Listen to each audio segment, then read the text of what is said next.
तर परदेशामध्ये जाणारी ही शिष्टमंडळं नेमकी कशी आहेत आपण जाणून घेऊया।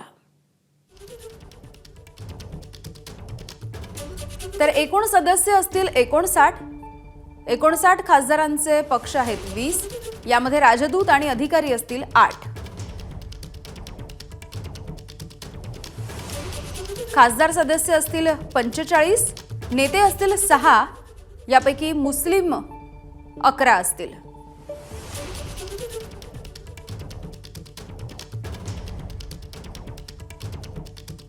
विरोधकांपैकी 20 जण असतील, सत्ताधाऱ्यांपैकी 30 जण असतील, राजनैतिक अधिकाऱ्यांपैकी 8 जण आणि इतर त्रयस्थांपैकी 1 जण असेल। तर असं हे 7 शिष्टमंडळ असतील जी परदेशामध्ये जाणार आहेत। यापैकी आपण बघूयात भाजपचे 22 जण, काँग्रेसकडून 6, आपमधून 2, टीडीपी कडून 2। पक्षनिहाय किती लोक असतील हे आपण बघतोय।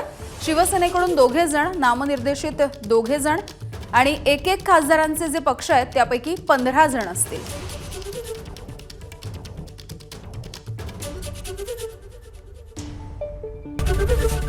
एबीपी माझा, उघडा डोळे बघा नीट।